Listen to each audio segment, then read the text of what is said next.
이렇게 마우스를 올리면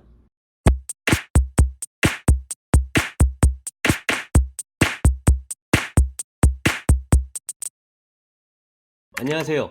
비주얼 아트 코딩하는 남자 코남입니다. 오늘 알아볼 비주얼 코딩은 갤러리 형태의 UI에서 이미지에 마우스를 올리면 텍스트나 아이콘 위아래로 자연스럽게 후루룩 스르륵 나타나는 효과에 대해 알아보려고 합니다. 이번 효과를 만들기 위해서 어떤 속성이 주로 사용되는지 확인해 보겠습니다.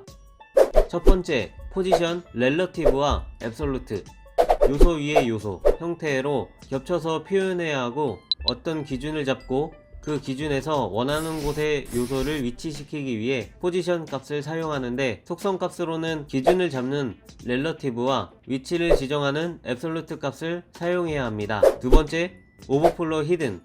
오버플로우 히든 값을 갖고 있는 요소 안에 들어있는 자식 요소들이 오버플로우 히든 영역 밖으로 나가면 가리워지는 속성 값을 사용해야 합니다. 그래야 폰트가 밖에서 안으로 들어오는 효과를 적용할 때 처음엔 안 보였다가 보이는 효과가 나타나게 됩니다. 세 번째, 트랜지션.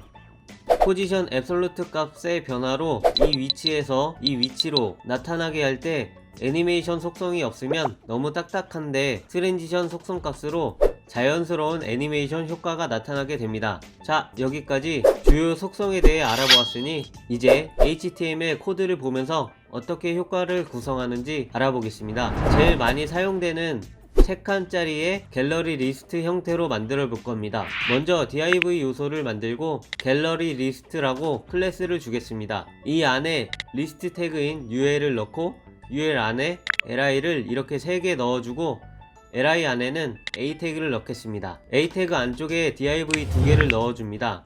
위쪽 div에는 이미지와 모션이 들어간 텍스트를 담을 수 있는 div 요소로 사용하고, 아래쪽 div에는 참조나 제목으로 사용하기 위해 2개를 넣었습니다. 먼저 위쪽 div에는 스크린이라는 클래스를 주고, 안쪽에 탑 클래스를 갖고 있는 div와 바텀 클래스를 갖고 있는 div, 그리고 이미지 태그를 순서대로 넣어줍니다. 탑 클래스를 갖고 있는 div 안에는 코딩하는 남자 코남이라는 텍스트를 넣고, 바텀 클래스를 갖고 있는 div 안에는 마우스 호버 효과라고 텍스트를 넣겠습니다. 다음은 a 태그 안에 있는 div 두 번째 요소 안쪽에 h3에 제목 요소를 넣고, 제목 요소 안에는 이미지 위에 오브젝트가 나타나는 효과라고 텍스트를 넣어주겠습니다. 구성된 요소에 뼈대가 다 짜여졌으니 두 번째 li와 세 번째 li에도 복붙해줍니다. HTML 코딩은 여기까지 만들면 되고, 이제 CSS를 보면서 어떻게 효과를 나타낼 수 있는지 확인해 보겠습니다. 갤러리 리스트 클래스를 선택해서 최대 가로 넓이 1200픽셀을 준 후 다음에 가로값 100%를 주었는데, 이렇게 하면 1200픽셀을 넘지 않고 그 안에서 가득 차는 100%가 됩니다. 그리고 마진 0 오토를 줘서 가운데 정렬할 수 있는 값을 부여했습니다. 다음은 ul의 폰트 사이즈 0으로 ul 안에 오는 요소의 비어있는 간격을 없애도록 주었고, ul 안에 있는 li를 이렇게 선택해서 디스플레이 인라인 블록 속성을 선언하고 인라인 요소의 세로 정렬을 상단에 정렬하는 값을 주었고, 세 칸에 갤러리 형태의 느낌을 주기 위한 가로값으로 33.3%를 주었습니다. 다음은 li 요소 안에 있는 a 태그입니다. 디스플레이 블록을 선언하고 가로값은 오토로 유동적으로 가득 채우는 가로값을 주었고, 텍스트 데코레이션 논을 주어 링크 형태의 텍스트에 밑줄을 없애는 값을 주었습니다. 마진은 5픽셀을 주어 간격이 각각 떨어져 보이도록 스타일을 주었습니다. a 태그 안에 있는 스크린 클래스를 이렇게 선택해서 포지션 렐러티브로 포지션 값에 기준을 선언하고 오버플로우 히든을 주었습니다. 이 스타일로 스크린 클래스 안에 들어있는 요소가 스크린 클래스 밖으로 나가게 되면 안 보이게 됩니다. 탑 클래스를 선택해서 레이어 형태로 띄우는 값인 앱솔루트를 선언하고 아래로부터 150% 지점, 왼쪽으로부터 30픽셀 지점에 위치하게 두었고, 레이어 속성의 우선순위 값은 2, 그리고 텍스트의 컬러는 화이트, 폰트 사이즈는 26픽셀을 주었고, 폰트의 두께는 900으로 가장 두껍게 보이게 스타일을 적용하였습니다. 다음은 바텀 클래스를 이렇게 선택을 해서 레이어 속성인 앱솔루트를 선언하고 위로부터 150% 지점, 왼쪽으로부터 30픽셀 지점에 위치시키고 레이어 속성의 우선순위 값도 2를 주었습니다. 컬러는 흰색, 폰트 사이즈는 12픽셀을 주었습니다. 다음으로 이미지 태그를 선택해서 가로를 가득 채우는 100% 값을 주었습니다. A 태그 안에 있는 H3 제목 요소는 두 번째 div 안에 위치해 있지만 이런 식으로 선택해도 스타일이 적용됩니다. Research complete.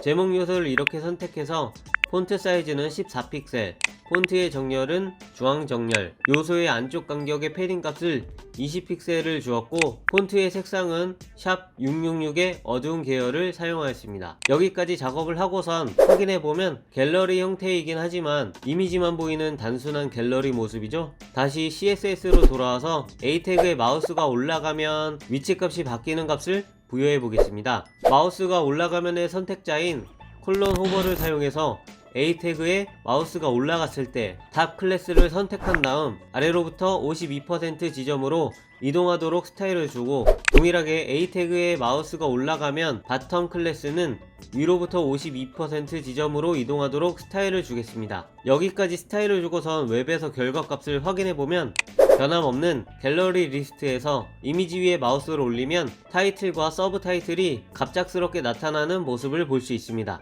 그럼 다시 CSS로 돌아와서 탑 클래스와 바텀 클래스에 마우스가 올라가기 전 속성 값에 애니메이션 속성인 트랜지션 값을 넣어주고 웹에서 결과값을 다시 확인해 보겠습니다. 이미지에 마우스를 올리면 이번에는 타이틀과 서브 타이틀이 스르륵 나타나는 결과값을 얻을 수 있습니다.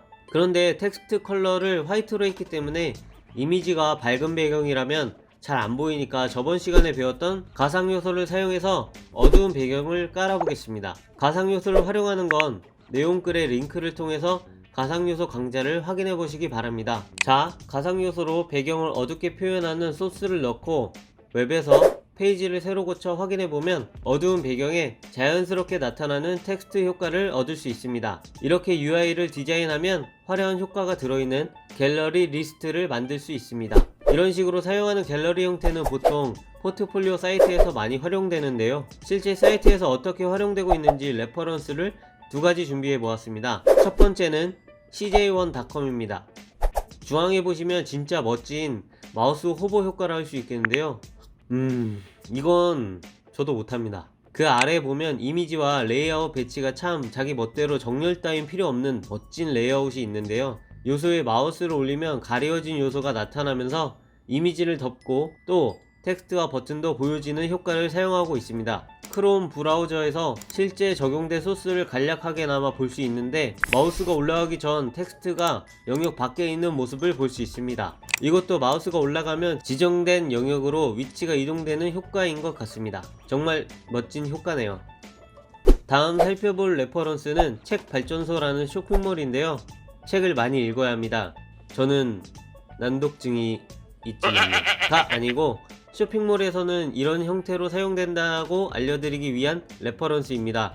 아래로 내리면 리스트 중에 이미지 부분에 마우스를 올리면 오른쪽 하단에 좋아요 버튼과 장바구니 버튼, 그리고 자세히 보기? 이건 왜 있는 거지? 아무튼 이게 안 보였다가 마우스를 올리면 스르륵 나오는 효과가 나타나기 때문에 레퍼런스로 준비해 보았습니다. 저희가 만든 효과로 적용해 볼 수 있을 것 같습니다. 자, 여기까지 마우스를 올리면 모션이 적용된 갤러리 리스트 형태를 만들어 보았습니다. 본 강좌를 통해 멋진 레이아웃과 모션을 만들어 보시기 바랍니다. 지금까지 코딩하는 남자 코남이었습니다.